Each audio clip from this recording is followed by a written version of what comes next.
Nellore rural 19వ డివిజన్లో సుమారు 4.5 కోట్ల రూపాయల నిధులతో అభివృద్ధి పనులు ఇప్పటి వరకు చేశామని ఎమ్మెల్యే కోటంరెడ్డి శ్రీధర్ రెడ్డి తెలిపారు.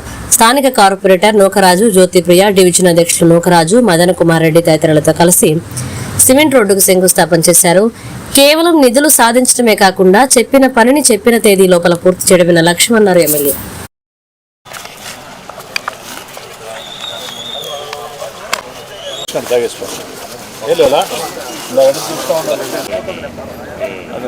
దానివల్ల మీరు టెన్షన్ పడతారు. తగ్గ ఏం వాడి చూడండి, వారం రోజులు పంపించడమే ఎవరు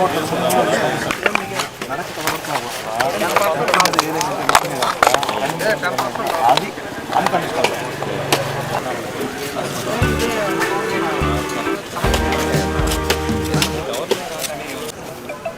నెల్లూరు రూరల్ నియోజకవర్గం 19వ డివిజన్ సిమెంట్ రోడ్డుకి శంకుస్థాపనలు.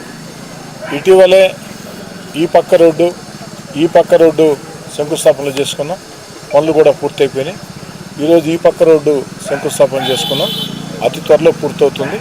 3 రోడ్లు కూడా కలిపి అతి త్వరలోనే ఒకే రోజు ప్రారంభోత్సవం ఉంటుంది. ఇది కాకుండా ఈ నెల 9వ తారీఖున 64 లక్షల రూపాయల వ్యయంతో ఇదే డివిజన్లో మరికొన్ని అభివృద్ధి పనులకి శంకుస్థాపన చేసుకుంటున్నాం. మొత్తం కలగలిపితే ఈ నెలలో పెట్టబోతున్నటువంటి 64 లక్షలతో కలుపుకుంటే ఈ 8 నెలల కాలంలో ఈ ఒక్క డివిజన్కి నిధులు అభివృద్ధి కార్యక్రమాల కోసం ఖర్చు పెట్టింది అక్షరాల 4,37 లక్షల. నెల్లూరు రూరల్ నియోజకవర్గంలో ఈ యొక్క 19వ డివిజన్ 4,37 లక్షల. ఈ నెలలో ఖర్చు పెట్టబోయే 64 లక్షలు కలిపితే మొత్తం 4,37 లక్షలు. నాకు తెలిసి నెల్లూరు రూరల్ నియోజకవర్గంలో అతి ఎక్కువ నిధులు ఖర్చు పెట్టిన కొన్ని వార్డులలో ఈ వార్డు ఒకటి. దీనికి ఎందుకంటే నిధులు విడుదల కావాలన్నా, అభివృద్ధి కార్యక్రమాలు సాధించాలన్నా ఒక కాలువో, రోడ్డో లేదా పైప్ లైను, కరెంటో ఇవన్నీ సౌకర్యాలు రావాలంటే ఆ డివిజన్లో ఉన్న నాయకులు కావచ్చు, కార్పొరేటర్ కావచ్చు, వారు కానీ ఉత్సాహంగా పనిచేస్తే, చురుగ్గా పనిచేస్తే, శ్రద్ధ తీసుకుంటే సాధ్యమవుతుంది.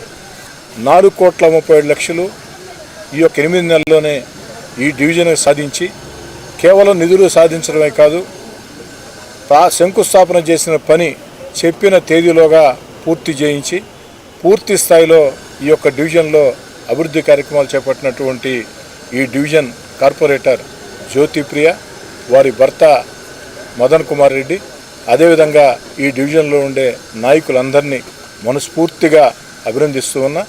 ప్రతి డివిజన్లో కూడా కార్పొరేటర్లు కానీ, నాయకులు కానీ ఏదైతే మదన్ మాదిరిగా, జ్యోతిప్రియ మాదిరిగా ఈ డివిజన్లో ఉండే నాయకుల మాదిరిగా ఉత్సాహంగా కానీ వారు శ్రద్ధ తీసుకుంటే అన్ని డివిజన్లో సాధ్యమవుతుంది. నాకు చాలా సంతోషంగా ఉంది. వాస్తవం చెప్పాలంటే 4,37 లక్షల రూపాయలు చూసి ఓయమ్మ ఇంత డబ్బా ఒక డివిజన్కేనని చెప్పని నేనే ఆశ్చర్యపోయే పరిస్థితి. మదన్ అన్ని రకాల ప్రయత్నాలు చేసి ఈ యొక్క నిధులు సాధించాడని మనస్ఫూర్తిగా మదన్ని, వారి ఈ యొక్క division Telugu Desam party incharge Madan Kumar Reddy, అదేవిధంగా వారి శ్రీమతి, ఈ డివిజన్ కార్పొరేటర్ జ్యోతిప్రియ, ఈ డివిజన్లో ఉండే నాయకులందరికీ కూడా పేరు పేరున ధన్యవాదాలు తెలియజేసుకుంటూ, అదేవిధంగా ఈనాటి కార్యక్రమంలో ముఖ్య అతిథులుగా పాల్గొన్నటువంటి ఇటీవల కాలంలోనే ఈ ప్రాంత వాసే, గతంలో జిల్లా యూత్ కాంగ్రెస్ అధ్యక్షులుగా పనిచేసి సినీ నిర్మాతగా మీకు అందరికీ సుపరిచితుడు చిట్టమూరు ప్రవీణ్ కుమార్ రెడ్డి పవన్ కళ్యాణ్ గారి సమక్షంలో జనసేన పార్టీలో చేరారు. వారు ముఖ్య అతిథిగా ఈ కార్యక్రమానికి విచ్చేసి టెంకాయ కొట్టిన దానికి వారికి కూడా ధన్యవాదాలు తెలియజేస్తున్నాను. మరెన్నో వీడియోల కోసం మా ఛానల్ ని సబ్స్క్రైబ్ చేసుకుని పక్కనే ఉన్న బెల్ ఐకాన్ ని క్లిక్ చేసి యాక్టివేట్ చేసుకోండి.